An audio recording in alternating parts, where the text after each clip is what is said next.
Helena in the house. We welcome to the 10K club. Can I get a hell yeah? Woohoo! Hell yeah! Well done. Congratulations. Thank you.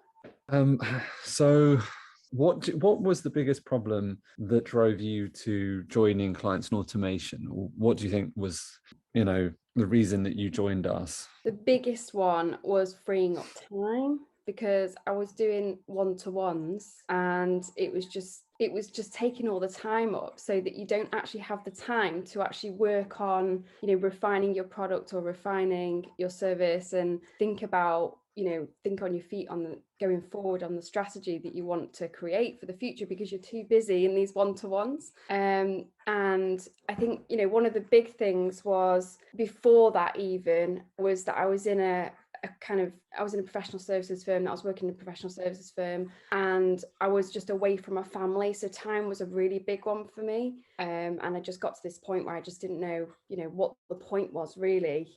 So I ended up, really jumping in and just getting into, really getting into it and setting a strategy you set the strategy in a sense. for for on clients and automation. So it's a mixture of things, but the big one was time, just freeing up time, both for the family and to be able to develop the business and work with my clients on a much bigger, have a bigger impact. Makes sense. And so what do you think your biggest belief change has been since going through the process now? Great question. Wow, that it's possible to do it. I think one of the big things for me was thinking about the technology side of it. And the biggest shift is seeing that it's possible with the right support and the step-by-step process, and not having to go and do all of that work yourself is just priceless because you speak to different people and they're going into lots of different research and all the different platforms and everything, whereas I literally just followed your system step by step and it just made it effortless, and of course the way that it's all set out as well. So the big belief change for me was believing that it was possible to create an automated business without having a huge already six-figure business.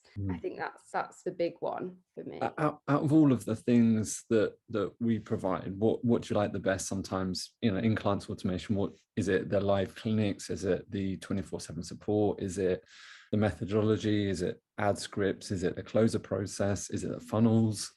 What out of it have you liked the best? I actually thought you might ask this question. And I was thinking about it, and it's so difficult because every single aspect is so important, and what I love about it is it compounds on top of each other, so you're not just thrown into the deep end with the whole thing. But one of the things that I think is absolutely critical and has been for both of my businesses is the codex, the offer codex, and really having a very clear message, and that's because that's what is going to capture your audience in, isn't it? So that's the big one. And I would never have been able to do, or would I don't know, doing the ads at the beginning. It was a bit of a kind of, oh my God, but yeah, it's one of those elements that unless you've really got the right support, you're going to spend a lot of cash that is completely wasted because you don't know what you're doing. So I would say that's a massive one for me, the methodology as well. It makes sense. Yeah. I mean, getting your message dialed in is so important, and people just don't do that. They don't have the clarity, they don't have structure, they don't have a framework. And if you don't have a framework that you're using, that you understand, no amount of positivity or motivation is going to help you out. You could be the most motivated person, and that sets up the whole foundation. If that doesn't work, then your ads don't work, the webinar doesn't work, the sales process doesn't work, your program doesn't work. The whole thing lines with your message. And yeah, we hear that one a lot. So what do you think? Were there any hesitations around joining us at the beginning, that you remember specifically that you had come up or tool or not?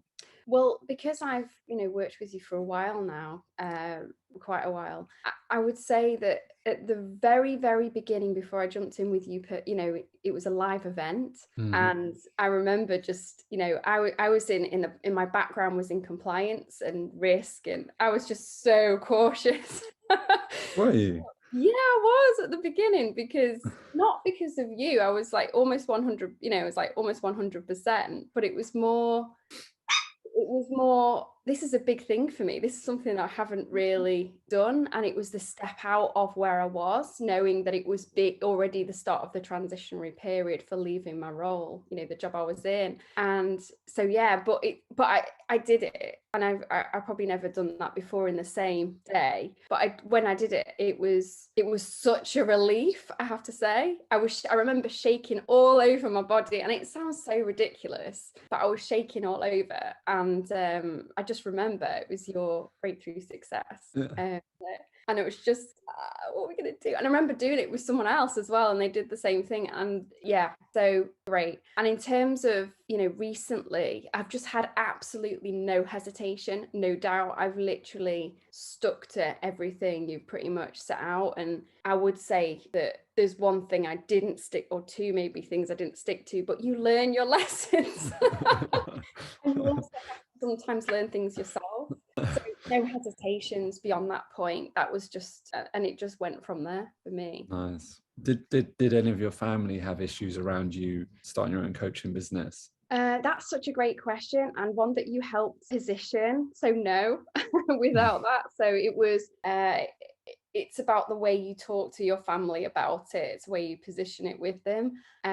So I never actually told my family exactly what I was doing until I was very clear on what I wanted to do, and had the right guidance from, Champion and yourself to move to my next step. And that was the best thing, because as a result of that, the confidence in the way that I explained it meant that they were just confident I was doing it and really happy for me, and really proud, so yeah. Were they, because it always comes from a worry perspective of, Yeah. that they just don't understand what it is that you're doing, and it sounds like this like far out thing. But yeah, absolutely. Sorry, just got in no, there. you go. Yeah, I was just gonna say, one of the things is, because I was leaving a really well-paid position, and I think that was the doubt that I think they would have, is that how are you gonna do this, and how is it gonna work, and I think that's the big one. And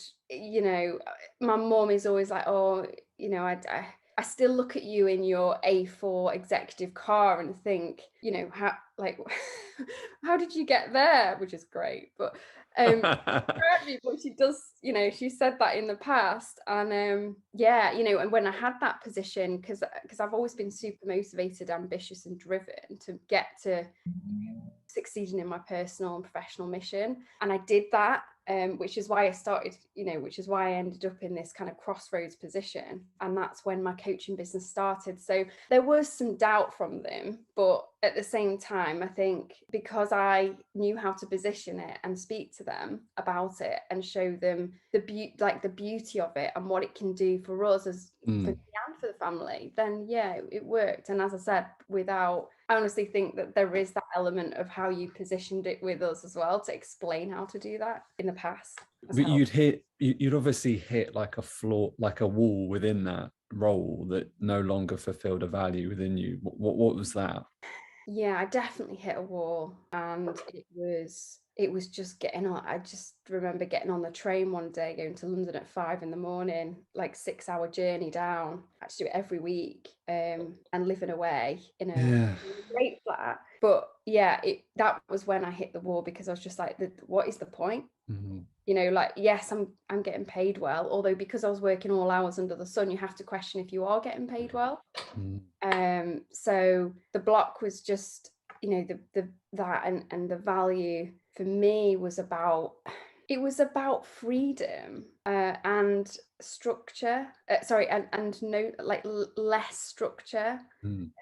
And the big one was to spend time with my family, to be there for my family, and a new a new mission that is going to make a bigger impact on the world without being I felt like I was put into a box almost. I was in my position, and I went for promotion actually before I went to I went from promotion before I actually decided to leave. And I had to put a business case forward, and it was going to make them millions. But there was some challenges in relation to what they were, they wanted me to do what I was doing, and they didn't want me to be more than that, and I wanted to be more than that. So there's a few things there, probably family, time, and freedom with a big one.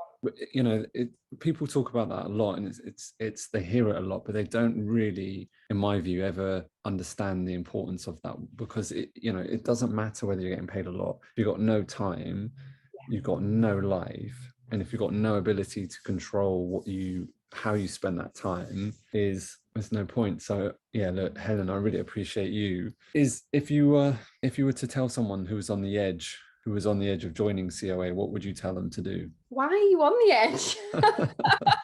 Seriously.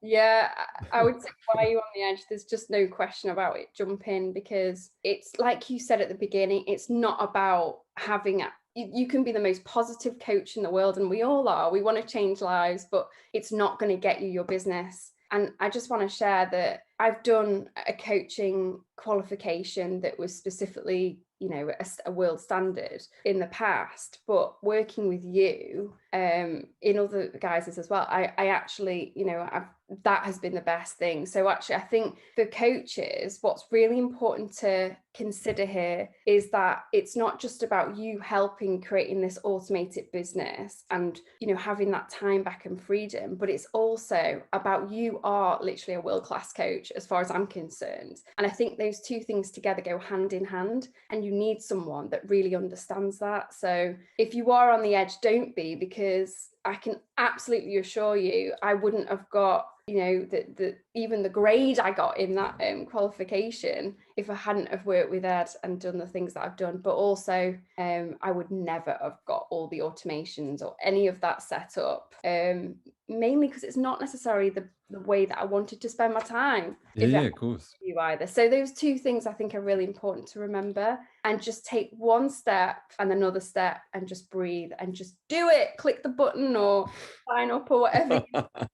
And I'll see you on the other side. Beautiful. But no, thank you for that. I do appreciate that, because obviously that I've been a coach my whole life, and so I think there are a lot of people out there that do have that have a business just helping other people have a business, and there's nothing wrong with that. But there is a difference when I started in 1996, so coaching is all I've done my whole life, and so do live and breathe it. So look, I appreciate you, Helena. Let's get you sorted on your next steps. Give yourself a big hand.